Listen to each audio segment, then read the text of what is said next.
매크로부터 기업까지 장렬하게 브리핑 해드립니다. 장렬한 브리핑. 안녕하세요. 안녕하십니까. 네, 본부장 안녕하십니까. 네, 안녕하십니까. 4월 15일 월요일입니다. 네. 오늘 또 이거 봄비라고 해야 될지 여름비라고 해야 될지. 여름비가 맞을 것 같습니다. 그죠, 좀 습하고 네. 진짜 여름이 이제 온 기온은 것 같아요. 벌써 25도, 6도. 그러니까요. 이렇게 어제는 30도였습니다. 네, 에어컨 잠깐 틀었습니다. 네. 더워갖고. 벌써 틀어야 될 때입니다. 네, 이럴 맞습니다. 때 그럼 여름 관련주 봐야 되나요? 빙그레? 빙그레? 맥주? 네. 맥주 괜찮네요. 네. 저희가 이제 주말에 있었던 거 플러스 이제 오늘장, 이번 주장까지 이야기를 해봐야 될 텐데요. 네. 일단 주말에는 좀 지정학적 리스크 관련해서 잠깐 짚어봐야 될 것 같습니다. 그렇죠. 오늘 시장이 많이 빠지고 있는데 이게 다 네네. 지정학적 리스크 확전에 대한 가능성 때문에 커지는 건가요? 한 번 더 이스라엘이 이란을 칠 수 있다. 스트라이크 백 할 수 있다. 이란이 다이렉트 붙는 것도 확전일 수도 있고 이란이 이스라엘 말고 다른 중동 국가하고 번져서 하는 것도 확전일 수 있는데 네. 뭐가 됐든 그러한 확전이라고 하면은 오늘 이 정도로 빠지지 않을 겁니다. 아, 그래요? 더 빠져야 돼. 당연하죠. 3% 5% 이렇게 빠질 겁니다. 네. 그거는 가정하지 않은 거고요. 결론적으로는 오늘 한 1% 내외의 하락은 건전한 조정? 건전한 말이 이상한데 예상했던 수준에서 그렇게 심각하지 않은 조정이다라고 결론을 말씀을 드릴 수 있겠고요. 네. 일단 네타냐후라는 그 총리가 이스라엘 총리가 스트라이크 백 다시 치고 싶긴 하지만은 네. 명분을 안 세워주고 있죠. 미국이. 그렇게 하면 도와주지 않겠다. 네, 또 뭐 이런 통화를 했죠. 그렇죠. 통화를 했잖아요. 그래서 일단은 잠깐 미루고 있는 것 같아요. 콜오프. 콜오프가 미룬다, 철회한다는 게 있는데 지금 당장 하려는 걸 철회한 것 같은데 나중에 며칠 뒤에 할 수도 있지만 네. 어쨌든 그것이 일파만파 이렇게 확대되지는 않게 하려는 여러 관계자들의 힘으로 조절 힘에 의해서 일단 이 정도로 마무리되면은 다행이다라고 보시는 게 맞을 것 같습니다.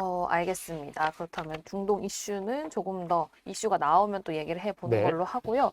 일단 그것 때문에 이제 금리 인하에 대한 가능성, 뭐 6월 달에서 9월 달로 또 미뤄지고 있어요. 그렇죠. CPI, PPI도 나왔었고 고용도 조금 짚어봐야 될 것 같은데 네, 네. 어떻게 보셨습니까? 일단 지난주에 CPI 넘버는 bad였습니다. bad라는 것은 그렇게 높게 나오면 금리 인하 미뤄지는 거니까 주시장에 안 좋은 거였고요. 네. 그 다음날 PPI는 오히려 낮게 나와서 그러니까요. 좋은 거죠. 어. 그런데 사실은 주가는 CPI bad 나왔을 때 주가는 버티고 네. PPI 나쁘지 않게 나왔을 때 주가는 오히려 빠졌어요. 왜 그러는 거예요? 잘 모르겠어요. 이게 주식이랑 자기 마음대로 되는 게 아닌 것 도대체 시장이 같은데. 어떻게 받아들이는 건지. 그러니까요. 그리고 그 전에 비농업 취업자 주수도 엄청 나왔잖아요.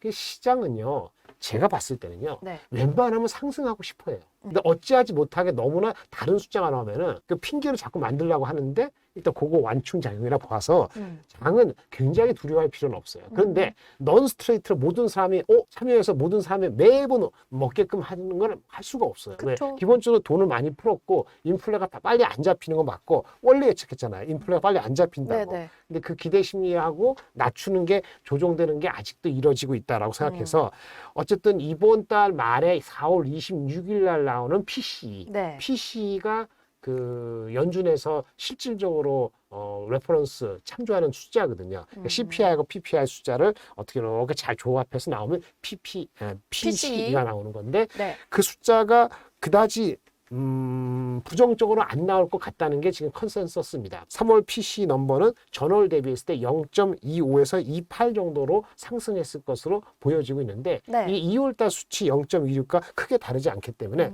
이 정도 나오면은 어차피 금리 인하는 3번이 아니고 맥스 2번이라는 걸 알고 있는 상태이기 때문에 5월 1일 FOMC까지는 그다지 추가적으로 나쁠 것 같지는 않아요.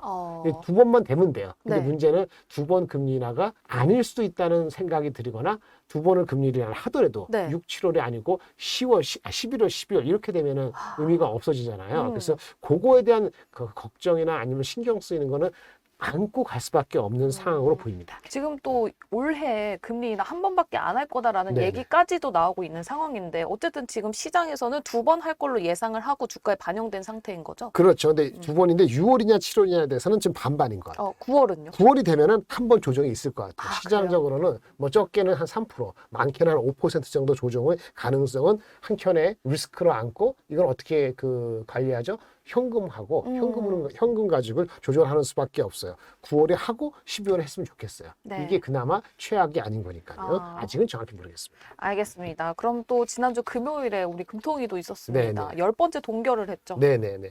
이것이 조금 약간 의외였어요. 표면적으로는 이제 매파적이었습니다. 왜? 금리를 인하 혹시 할까라는 생각도 있었는데 네. 아니나 다를까 미국이 금리를 미뤘지 않습니까? 미뤄지는 걸로 보이고 있잖아요. 그러니까 아니나 다를까 이번에 금리 인하는 못해요. 그래서 표면적으로는 매파적인 거잖아요. 표면적으로는 매파죠. 그렇죠. 근데 솔직히 내용을 보니까 두 가지 코멘트 중에서 금리 인하를 지금 못하지만은 금리 인하를 할까 말까 좀 생각 중이라고 이렇게 얘기해요. 아, 네네. 신호등을 킬까 말까, 킬 거라. 금리, 연말에. 언제라고 안 했어요. 아. 금리 인하를 할까 말까 고민 중이라는 거는 한두 달 고민하다가 금리 인하를 할 수도 있다는 얘기로 오. 해석이 된 거죠. 네네. 그러면 어떻게 돼? 우리나라 원화 가치가 내려가는 거죠. 그쵸. 미국 금리 인하를 빨리 안 하더라도 네. 여차저차해서 금리 인하를 우리가 먼저 할 수도 있다라는 뉘앙스를 줬기 때문에 원화가 약세 1350, 60 올라온 것이 네. 1380 이렇게 올라가더라도 네. 우리가 굳이 그거를 막지 않겠다. 어떤 어. 수단을 써서 이렇게 읽혀지거든요. 그럼 지금 심각하지 않다는 거예요? 원달러 그렇지. 환율이? 그렇죠. 원달러 환율이 원화가 약세되는 속도가 우리나라 측 자체의 펀더멘털이 심각하거나 아니면 그 자금이 유출된다 이런 심각성을 갖고 있다면은 그걸 좀 이렇게 못하겠지만 과거랑 다르고 달러가 강세인 이유가 네. 글로벌 여러 커런시에 다 영향을 미치는 상태에서 강세니까 네. 우리하고만의 관계가 아니라는 거죠. 어. 그리고 대한민국의 펀더멘털이 그다지 나쁘지 않다는 뉘앙스를 줬어요. 네. 그 경제 성장률은 물론 낮아졌습니다만 과거보다 조금씩 개선되고 있고 인플레도 우리는 뭐 사과값이다 해서 상품 물가는 많이 올라간 측면이 있습니다만 네. 서비스 물가는 내려가서 근원 그 CPI에 해당되는 거는 내려가고 있다 이렇게 하면서 과거보다는 우리 커런시 외환 자금도 많고 네. 우리도 외화 자산도 많이 있으니까 달러 강세를 표면적으로 그렇게 심각하게 받아들이지는 않는 것 같아요. 결론적으로 이런 코멘트는 원화 약세를 용인할 수도 있다는 뜻으로 해석되기 때문에 금요일 날 주가에도 주식시장에도 안 좋게 반응한 거죠. 그래서 이것이 오히려 오늘 전쟁이 아니라 하더라도 조금 주식시장 자체를 바로 끌어올리기에는 올라가기에는 네네. 좀 어려울 수도 있지 않나라는 좀 신경이 쓰이는 요인이었습니다. 알겠습니다. 그럼 계속해서 1380원, 1350원대 이 부분을 네네. 계속 체크를 해봐야 되겠네요. 그렇죠. 그리고 만약에 1400이 되든 1400이 안 되든 그것이 가장 중요한 요인은 아닌 것 같고요. 이게 당분간 미국이 금리 인하를 6월에 하면 좋겠습니다. 진짜 7월이나 또는 9월에 한다면은 네. 9월에 다 가져갑시다. 그러면 지금 5월, 4월인데 5, 6, 7월까지 네. 한 2, 3개월 동안 어떻게 되죠? 원화가 강세가 되겠냐? 못하죠. 안 되죠. 네. 그러니까 이게 1400이 되느냐 안 되느냐 중요한 게 아니고 잘 안 내려온다는 거예요. 그런 생각이 드는 네네. 거죠. 그러면 생각이 뭐가 될까요? 수출주는 이득을 얻을 수 있겠지만 뭐 네. 조선주나 자동차주나 반도체주나 이런 쪽은 그런데 이제 전반적으로 외국인들이 한국 주식을 살 때 빨리 안 사거나 100을 살려다가 40을 살 수 있고 이렇게 재면서 갈 수 있다는 거기 때문에 네. 주식시장 전체가 확 편하게 올라가기에는 제약 요인이 될 수가 있죠. 그게 좀 약간의 단기적인 이 맞바람이라 볼 수 있습니다. 오늘 4월 15일 오전장에서는 외인들이 굉장히 네네. 반도체주 중심으로 팔고 있잖아요. 네네네. 이것도 원달러에 영향이 있을까요? 이거는 좀 약간 복잡한데요. 지난주 미국이 빠졌잖아요. 네. 미국이 용두사미처럼 빠졌잖아요. 근데 걔네들도 지금 전쟁이 일어날 거라는 걱정에 한 거란 말이에요. 근데 ITS 나쁜 뉴스가 하나 있긴 있었어요. 어떤 중국한테 맞아요. 중국이 미국의 CPU, 자기네 통신사, 우리 SK텔레콤 같은 중국의 큰 회사들이 있단 말이에요. 차이나텔레콤, 뭐 유니콤 있는데 거기에 쓰고 있는 반도체 서버용 CPU를 향후 3, 4년, 27년까지 네. 다 없애라. 어. 수입하지 마라. 네, 그러니까요. 그게 센티먼트가 안 들어와서 이 서버 PC나 서버 CPU가 넘버 1이 인텔이거든요. 넘버 2가 한 70%, 20% 해가지고 AMD인데 네. 걔네가 5% 넘게 4% 정도 빠졌죠. 그래서 그러니까 미국보다 다 더 빠진 거죠. 네네. 전체적으로. 그것도 센티먼트. 근데 우리는 뭐 CPU가 없으니까 별거 없지 않느냐, 이득도 없고 소득도 없냐 그러냐. 그런데 그런 식으로 따지면 우리가 센티먼트에는 좋지 않은 거거든요. 그래서 그것도 영향이 있는 것 같고 사실은요, 말씀드릴까 말까 했는데 한미 반도체의 애널리스트 목표 주가 뭐 오늘도 리포트 나오고 며칠 나왔는데 네.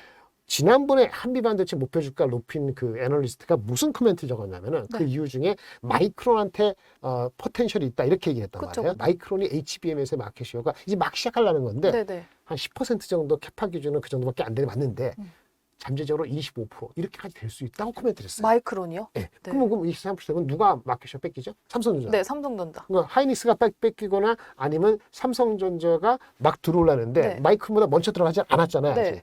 그러니까 마이크론이 먼저 들어가고 삼성전자가 빨리 못 들어오면은 마켓시어에서 이렇게 좀 애매해지는 거잖아요. 그러니까 그런 임플리케이션이 그 애널리스트 리포트에 들어있어요. 첫째, 그 애널리스트가 얘기한 이 예측이 어떤 그 정량화되거나 그 하우스의 전체적인 삼성 하이닉스에 대한 뷰인지는 나와 있지 않아요. 다만 마이크론에 대한 전반적인 잠재력을 자기의 의견을 했는데 이 업계에 계신 분들은 이게 뭐지? 이런 생각을 할 수도 있어요. 그런 것도 안 좋고 하나 정도 말씀드리면 네. 그 반도체 가격이 1분기 많이 올랐을 겁니다. 그 삼성전자 하이닉스 실적이 좋을 거예요. 그쵸. 삼성은 나왔죠. 네. 그다음에 하이닉스도 나오는데 지금 뭐 오늘 나오는 거 보니까 2조 5천원까지 나왔어요. 2조가 아니고 누구 말이 맞는지 모르겠는데 어쨌든 반도체 가격이 예상보다 많이 오른 거예요. 그런데 지금 2분기 4월 들어가서 2분기에 대한 예측이 그 D램의 경우에 가격 상승률을 낮췄어요. 그러니까 D램 가격이요? 올라가는데 네. 1분기 대비 상승률을 8% 이하. 네. 그러니까 한 자리 숫자죠. 그 예측이 맞다고 가정하면은 다소 무슨 얘기냐? HBM 효과는 있음에도 불구하고 아직까지는 네. 전통적인 DRAM 서버라든지 PC나 스마트폰에서의 가격은 수요가 아직 팍 올라오지는 않고 있구나라고 또 미루어 또 짐작할 수 있는 이유는 그분이 맞다면은 그 네, 예측이 네, 네. 그런 것들이 알게 모르게 있는 사람들은 조금 신경이 쓰이는데 매크로가 이렇게 나오니까 어떻게 되냐? 가장 많이 오른 주식을 이익 실현하고 싶어하는 욕구가 여기저기 나올 수 있는 거죠. 그래서 반도체 주가. 그래서 오늘 아침에 좀 많이 빠진 건데 네. 저는 많이 빠지면 약간 못 산 사람들은 살 수 있다고 봐요. 오. 근데 이게 한켠에 뭐냐면 자꾸 이제 기대보다는 조금 낮을 수도 있으니까 목표하는 목표 주가를 조금은 낮추어서 보수적으로 볼 필요도 있지 않을까라는 정도로 말씀을 드리겠습니다. 그럼 지금 얘기 나온 김에 좀 종목별로 먼저 네. 짚어볼게요. 그럴까요? 그러면 한미반도체 얘기를 네. 해보도록 하겠습니다. 지난주에도 리포트가 하나 나왔고 네. 말씀해 주신 것처럼 오늘 상상인증권에서도 리포트가 나왔습니다. 네. 또 목표 주가를 크게 올렸어요. 예. 74,000원에서 22만 원까지 올렸었는데 그러네요. 네. 네. 그리고 또 지난주에 나온 리포트에서도 목표 주가가 굉장히 컸었죠. 네네. 26만 원대 네, 나왔나요? 26만 원. 네. 지난주 이번 주 오늘 22만 원. 일단 지난주 나온 26만 원 목표 주가는요. 25년도 올해가 아닙니다. 내년도 실적의 PER 76배를 76배를 쳐준 거예요. 엄청 높죠. 네. 네, 76배. 근데 이번에 애널리스트 목표 주가 높인 거는요. 이익 추정을 상향은 하지 않았더라고요. 네. 그러니까 지금 올해 들어와서 세 번째 목표 주가를 높이면서 했는데 그전에는 이익 추정치를 높이고 밸류에이션도 배수를 높여서 이제 신뢰도를 높인 거예요. 실적 추정도. 근데 이번에는 실적 추정은 이전 한 달 전하고 똑같이 하고 밸류에이션 배수를 이전에 58배에서 이번에 무려 76배를 준 거예요. 네. 그게 26만 원이에요. 오. 지금 주가는 한 40 몇 배 되는 것 같아요. 네. 제가 봤을 때는요, 진짜 이분이 얘기한 것처럼 마이크론이 하이닉스 그대로 있고, 네. 하이닉스 그대로 지금 저거 마이크론이 마켓시어가 10%가 아니고 하이닉스 뭐 60%, 그다음 마이크론이 다음으로 90%, 마이크론. 삼성전자는 안 들어가더라도 네. 이렇게 해서 한미반도체한테는 그게 가장 베스트 시나리오 되는데 그렇게 된다고 가정을 하더라도 네. 76배는 조금 일단 과면이 조금 있다? 좀 빠른 것 같아요. 그거 생각하기에는. 네. 그러니까 제 개인적으로는 한 50배 정도가 적당하지 않을까라는 생각을 말씀을 드리는 거고요. 애널리스트 목표 주가나 리포트를 볼 때 세 번 연속으로 높일 때는 맨 마지막에 세 번째는 이익 추정과 밸류에이션 멀티플이 동시에 나오지 않고 조금은 단기적으로 쉬어간다고 보시는 게 더 맞을 것 같아요. 막판에 더 이상 이제 끄집어낼 게 없거든요. 네. 그러니까 이제 내러티브로 하는 경우가 있는데 시장이 분위기가 좋고 시장의 유동성이 넘칠 때는 뭐 세 번, 네 번도 가요. 근데 이제 점점 시가총액이 높아지고 하면 내러티브에 딸리게 되거든요. 네. 지금 시장이 애매하잖아요. 그런 상태에서 이익 상승에 대해서 이번에는 안 했기 때문에 그러면 주가도 약간 눈치 작전을 보는 가능성이 있고요. 그러니까 두 번째 오늘 나온 목표 주가는 그거보다 낮죠. 22만 원. 네. 그거는 지난주에 그 모 증권사에서 26만 원 부른 사람보다는 이익 추정 자체가 일단 한 20% 낮습니다. 그쵸. 근데 목표 주가 그 20% 낮은데 목표 주가는 26만 원보다 20% 낮지 않고 네. 어느 정도 높은 22만 원 줬잖아요. 네네. 약간 무리했다. 아. 그러니까 이익 추정이 잘못됐거나 네. 아니면 더 높아야 되든지 아니면 그전 거 아니면은 밸류에이션이 그 80배 준 것 같거든요. 네. 80배요? 네, 80배 정도 준 것 같아요. 76배도 높은데. 그러니까 네. 복잡하죠. 그러니까 이제는 한미반도체가 안 빠지는 거는 장을 위해서 중요한데 한미반도체나 아니면 좀 이따 말씀드린 다른 그 HBM 관련되는 주식 있잖아요. 네. HBM 특동한 거. 그거는 지금 단계에서는 급하지 않은 것 같아요.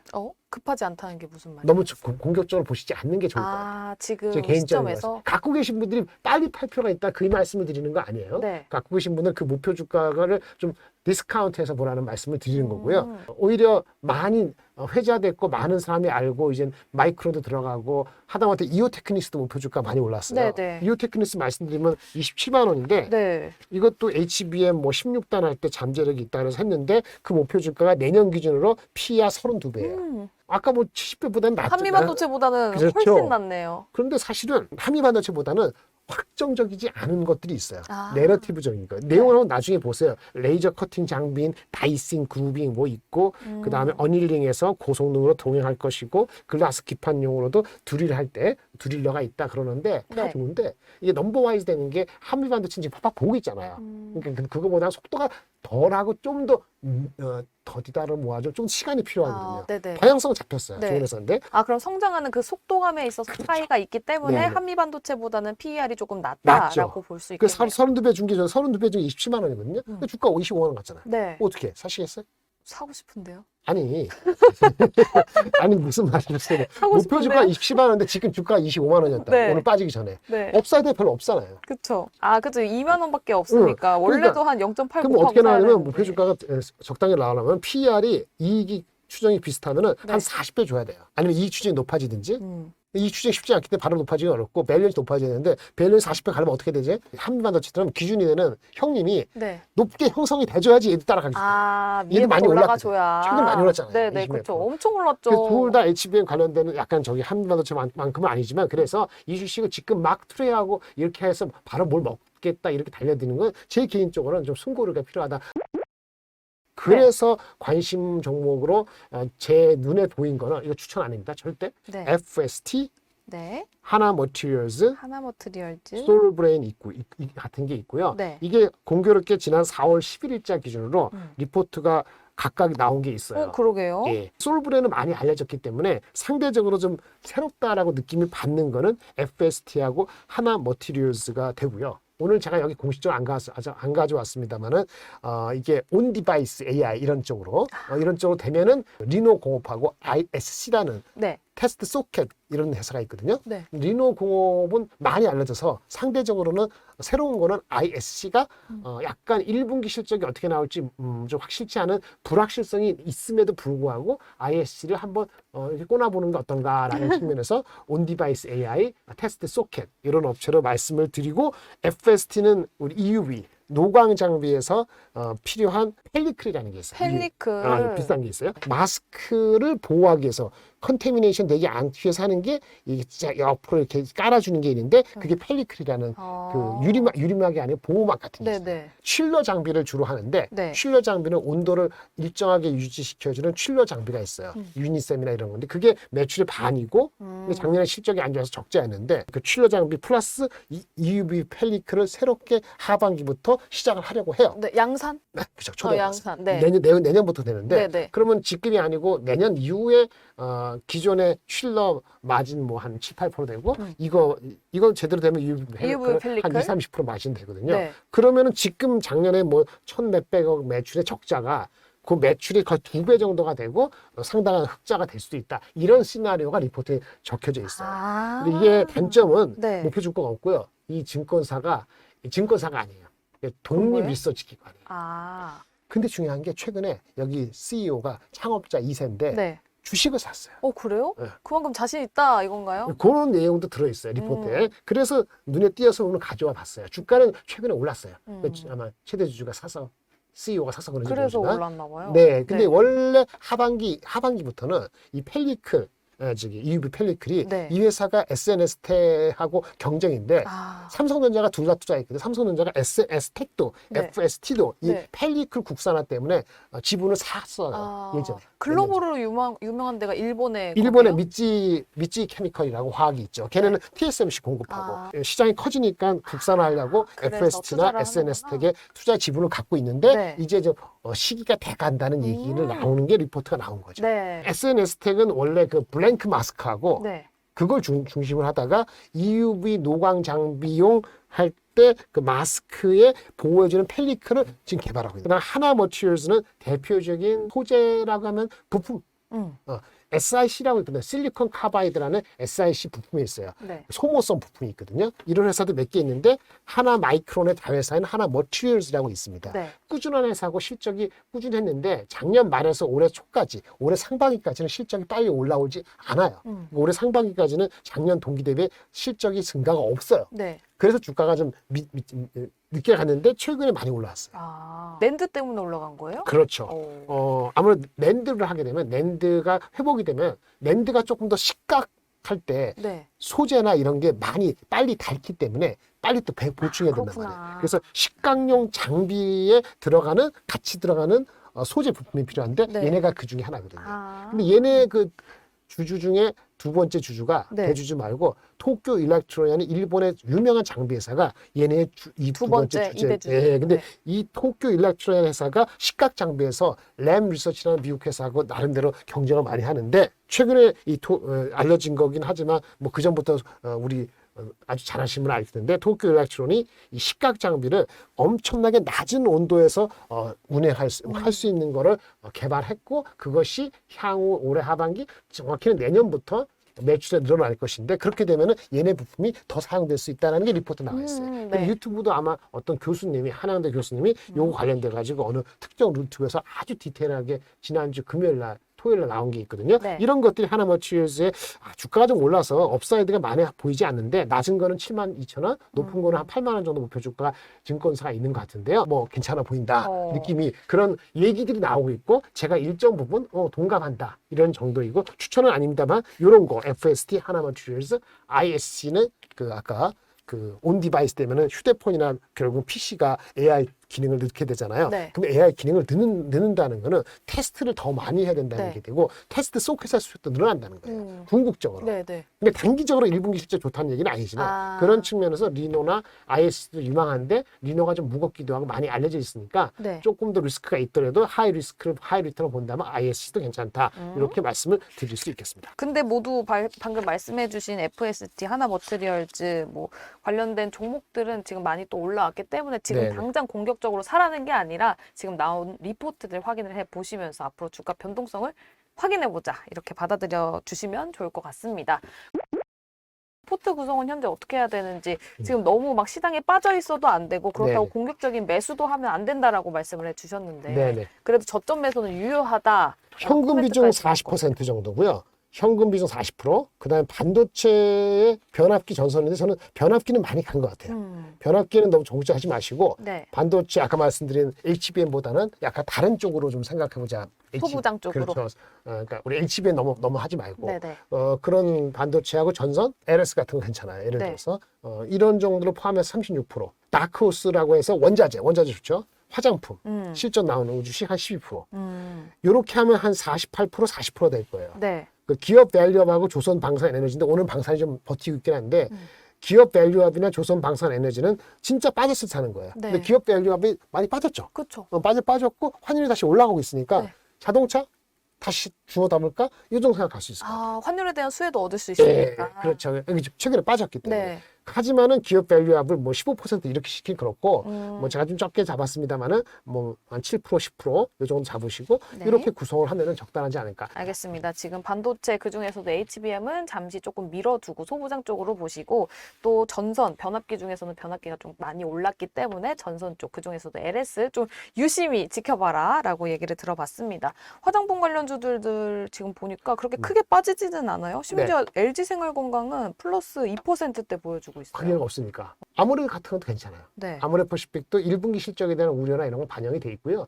2분기 중 빠르면 늦어도 3분기에는 얘네 매출 중에서 일정 부분이 중국 발이잖아요. 네. 중국이 적자가 많았거든요. 많이 구조조정하기도 하고 비용도 줄여서 누구는 2분기 적어도 3분기 들어가기 직후에는 흑자 전환을 예상하고 있어서 3분기 직후. 뭐 들어가 누구 다른데 3분기는 하여튼 네. 흑자로 보는 분들이 많아서 그 기대감이 미리 선반영될 소지가 있습니다. 네. 밸류는 싸지 않지만 아무래도 항상 그랬으니까 한 30배 정도 되니까요. 만약에 포트 차원에서는 일정 부분에 그런 것도 나쁘지 않죠. 지금 2차 전지 관련해서도 잠깐 얘기 나눠보면 네네. 테슬라가 실적 발표를 앞두고 있어요. 네네. 23일에. 23일이죠. 네네. 2차 전지는요.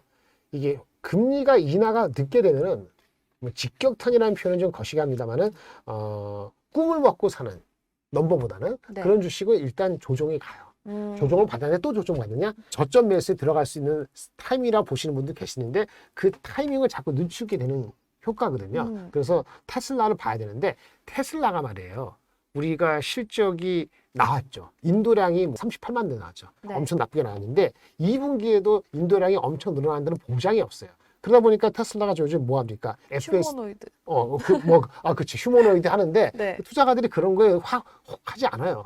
당장에 1분기, 2분기에 출하량이 늘거나 늘게끔 하기 위해서 뭐 FSD, 자율주행 그 소프트웨어를 가격을 반값했거든요. 원래 199불 매달 하는 거를 지금 반값으로 엊그저께 낮췄어요. 네. 뭐 한 달 동안 무료 테스트 주고 저가형 그 25,000불짜리 만든다는 계획은 뭐 없어진 건지 있는 건지 그것도 확실히 봐야 되거든요. 네. 이런 불확실성이 남아 있기 때문에 우리가 흔히 얘기했을 때 테슬라발 대한민국의 2차 전지 주식이 바로 간다고 보는 거는 아직은 확실치가 않아요. 불확실성이 있어서 실적 나오고 얘네들이 이익이 얼마나 줄었는지 네. 따라서 앞으로 어떤 흐름이 갈 것인지를 확인하시는 거니까 너무 급하게 하지 말자. 그 섹터는 이렇게 말씀을 드리겠고요. 네. 물론 2차 전지 내에서도 개별 종목으로는 장기적으로 봤을 때 괜찮은 종목이 있긴 있을 겁니다. 셀도 있고 음극재도 있고 소재 쪽으로. LS도 아까 그런 거거든요. LS가 전선 전력이지만은 사실 LS가